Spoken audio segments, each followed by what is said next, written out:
Right into Bitcoin we go, then we'll cover gold as well as some other commodities. Plus, I think today we're going to look at Cardano on the daily chart as well. But look at this, guys. So we know that we have this resistance level. This is kind of where we were yesterday. But you can see how Bitcoin is hammering, right? It's struggling a little bit here. But that's actually okay. That's healthy. Wait a minute, everyone. We all agree that the crypto market never sleeps, but with countless newsletters out there, how do you choose the best one for you? Bitcoin Zella stands out with its simplicity and clarity. We've crafted an experience that anyone can dive into, whether you're a crypto expert or just a new to the crypto world. Now guess who keeps his eye on us? The author of best-selling book Rich Dad Poor Dad, Robert Kiyosaki. And we want to take this opportunity and thank all the people who trusted us, and we read every comment. And the best part, it's free. Subscribing now means you will get all new information for free. Don't just follow the trends, stay ahead of them. Subscribe to Bitcoin Zella today and enjoy the new edge.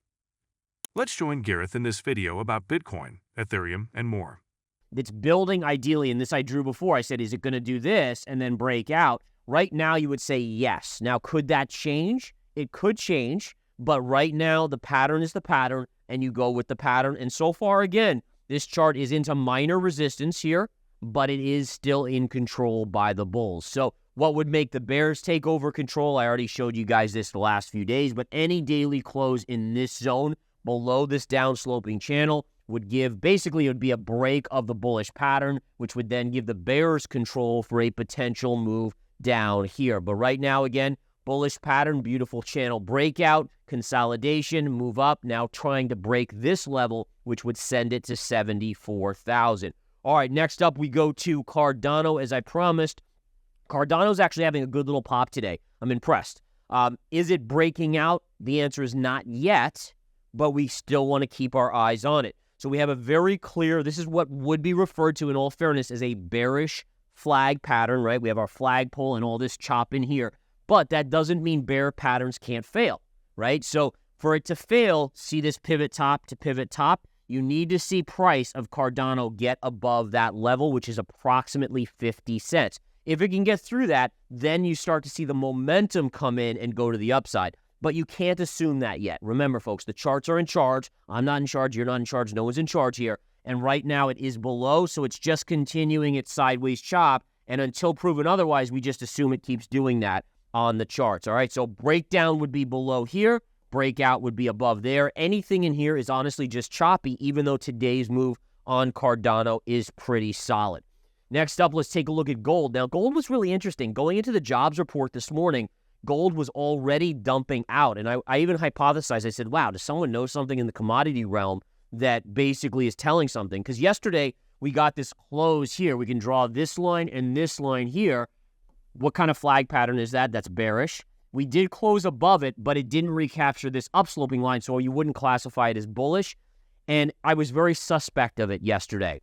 In the services, in the commodity service, I run Smart Money Commodities. I was talking about this. I was like, is this a bull trap? And bull traps are where they try to coax in the bulls before they flush it right out, right? Well, it looks like as of now, that might be what it is. We'll see where it closes, but I'm still watching on a basis here.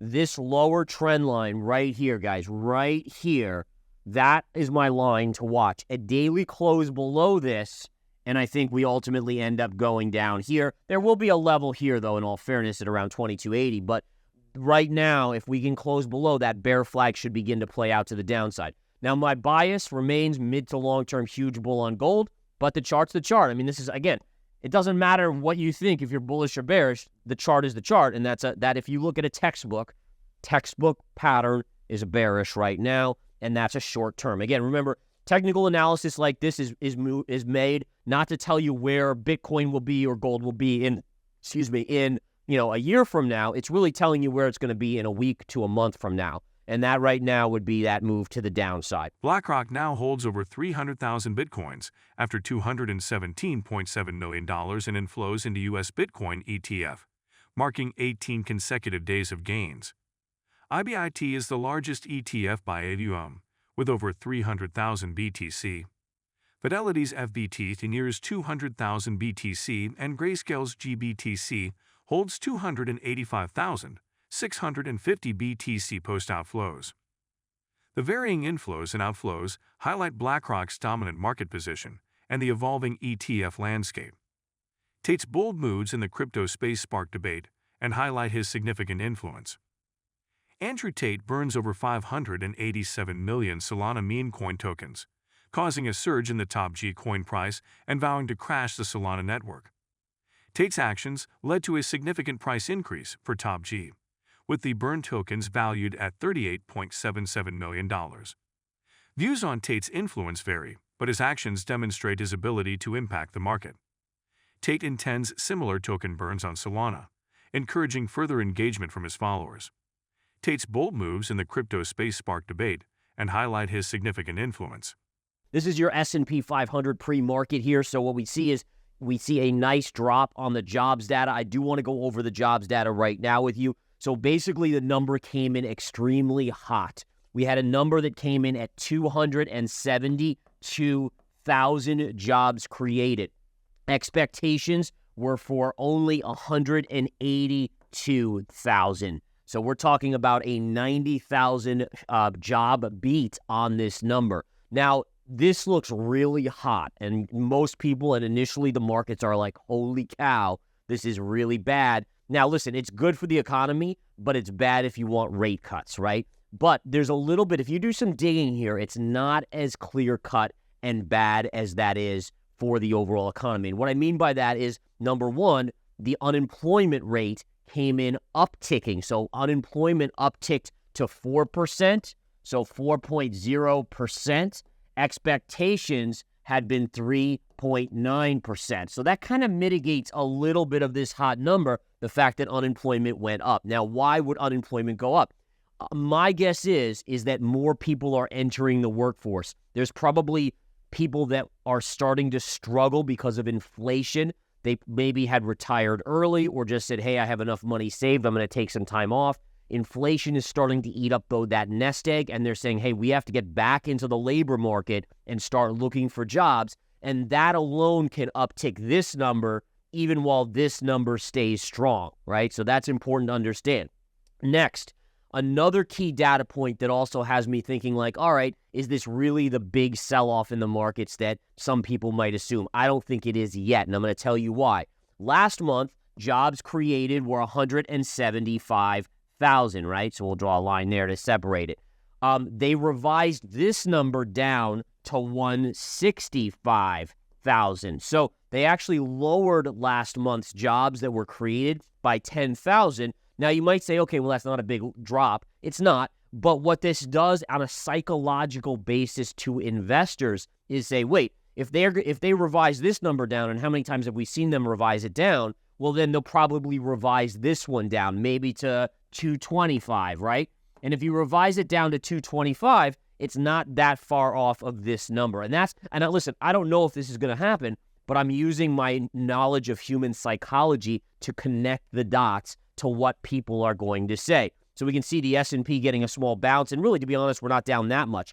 Lastly, hourly earnings, and this one, to be honest, is concerning to me because it makes the job of the Federal Reserve harder, that people are starting to make more money. And what do I mean by that? I know it sounds so silly, like, great, people are making more money, but to the Fed, that can be inflationary. So if we look at average hourly earnings, they went up 0.4%, right? Expectations were for a rise of only 0.3%. So we see hourly earnings going up, and that again means people have more money. If you follow the chain of inflation, people have more money, they spend more money, that increases the demand for products, which by default generally will push up inflation. Bitcoin stabilizes at $69,000 after a sharp sell-off wipes $1.3 billion in open interest, raising questions about support levels.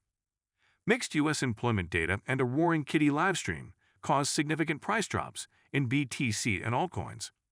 Support is $67,500, critical at $64.65K. Losing these could weaken the bullish trend. BTC lost $1.3 billion and ETH $800 million in open interest, potentially stabilizing the market.